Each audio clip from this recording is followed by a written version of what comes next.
Since the 2022-23 NBA season started just about a month ago, the Toronto Raptors have played 15 games and have a record of 8-7, which is good enough for 6th place in the Eastern Conference. We're actually playing right now as I'm recording this video, so let's hope we win this one. I don't even know who we're playing. Hold on, let me check.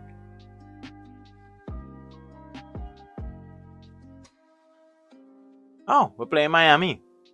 Hi Kyle, I still miss you. Please come back. Now, while it's true that we haven't even played 20% of our total games for the season, I do think that 15 games is a good enough sample size for us to properly analyze the performance of the team so far, look at some positives and some negatives, and just the overall general performance of the team coming out of the gate.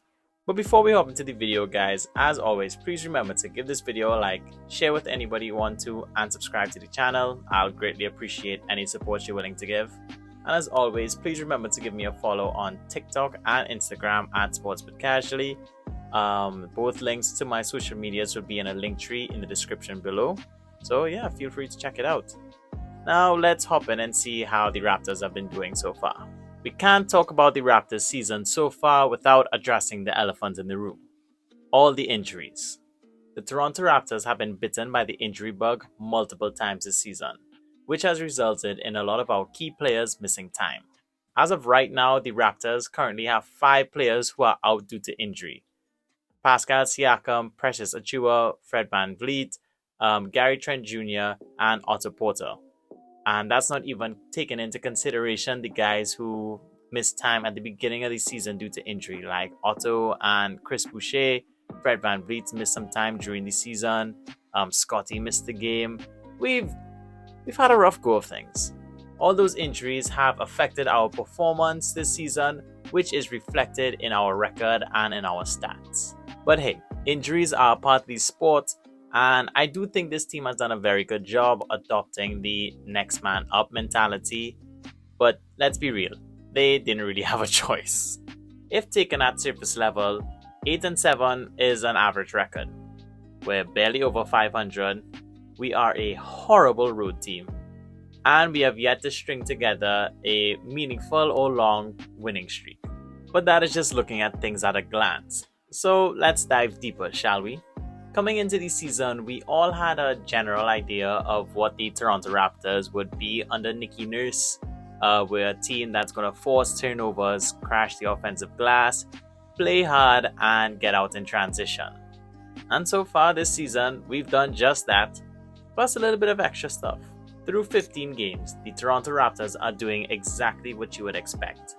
They're forcing turnovers, grabbing offensive boards, and scoring off of those turnovers and extra possessions.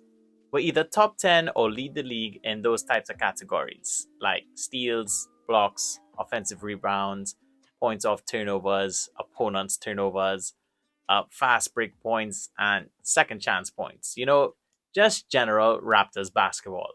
Now for the other things that I've noticed. First off, the positive stuff. I think the Raptors so far are doing a better job of scoring.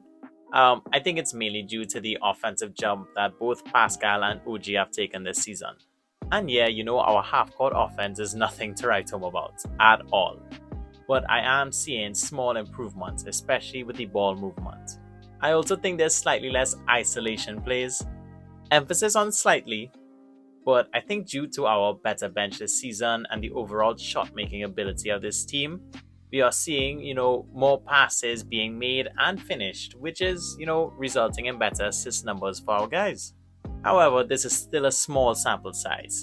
And given how much we relied on isolation plays last season and still technically do, don't be surprised if we fall back in our, ISO heavy ways, especially with all the injuries going on right now.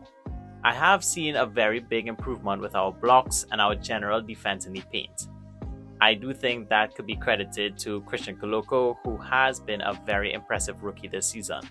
We're also very safe with the basketball. We don't turn it over, and even when we do, we limit the points scored off of those turnovers.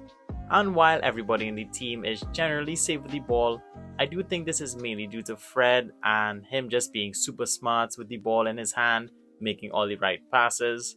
So I think he gets the most credit for this. Not giving our opponents extra points or possessions is generally always a good thing. We're also getting to the free throw line a lot more frequently, which is nice. Siakam was doing a good job with that early on, and it's more or less continued since he's been out. I think the biggest positive thing the Raptors have done this season is something you hear Nick Nurse preach all the time, and other guys like Jack or Jonesy talk about very often. The Raptors just keep on playing. No matter the circumstance that they find themselves in, the Raptors keep sticking with it. They keep hustling and they keep competing. And you've seen that a lot in our wins versus the Cavs, Pistons, and even the Heat. You've also seen it in our losses versus the Nets and the Mavericks. It's something very basic and easy to say, but it's a lot harder to execute. But it just seems that no matter what happens, the Raptors are never truly out of a game. Most of the times. We've made a lot of strides so far this season. However, I personally think they're more individual improvements.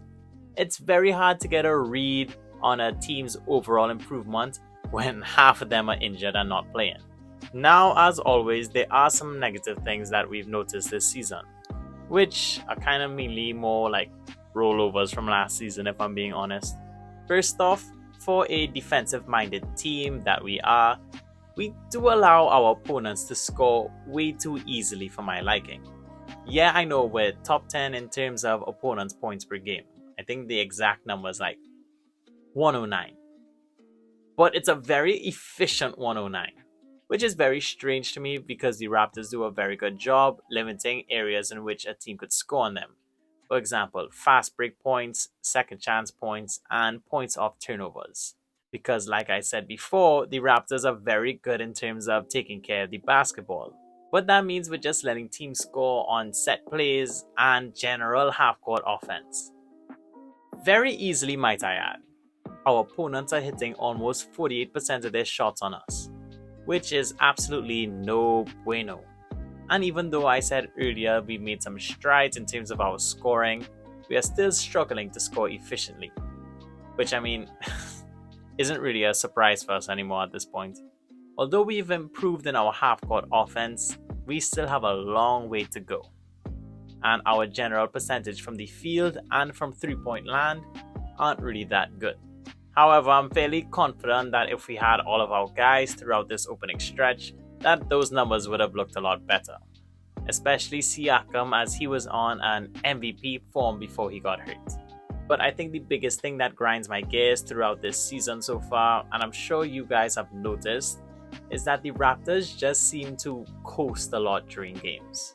Whether it's going down big, giving up leads, missing basic defensive assignments, or scoring droughts, it just seems that every game we're in for, if not one or multiple of those things. And when this happens, we generally fight and claw our way back into the game, and sometimes it works out for the best for us. But why does it have to reach that point so often? Why does it have to get so bad before we realize, we're one of the better teams in the league. We should really start playing for real right now. I get it. It makes for, great games, great TV. But I'm so tired of our fake comebacks. They happen so often. Like, I'm 24. I shouldn't be this stressed on a nightly basis all the time. There's one thing that I'm not going to complain about or view as a negative, is the minutes that our main guys are playing. That's because I'm so tired of complaining about it. I'm joking, but hear me out.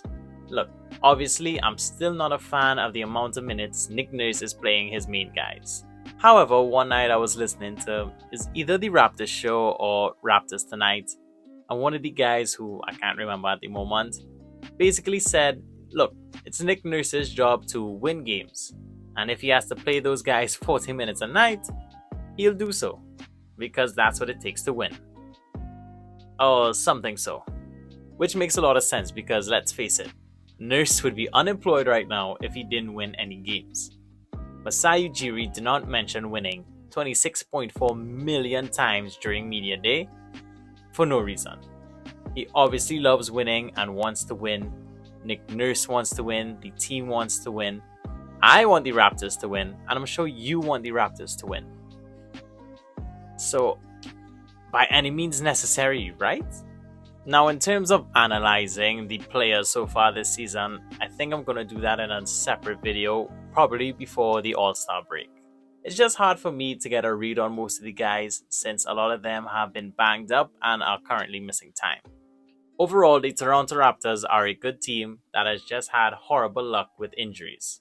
We've done a very good job getting wins without our best players, but it will no doubt negatively affect our record and the on-court performance.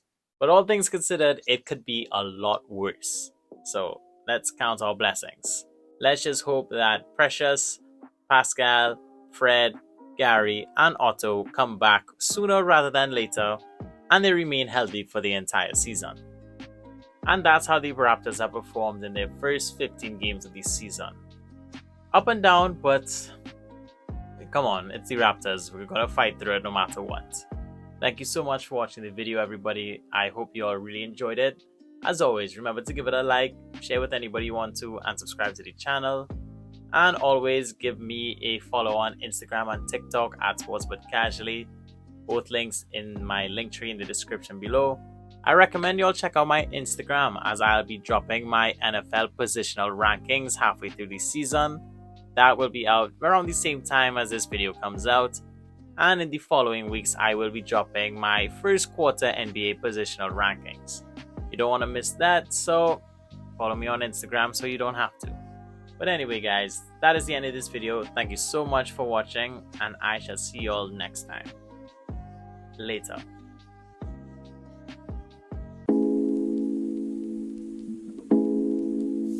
Oh shit, I forgot. We have a game going on right now. Let me check the score. It's probably done now.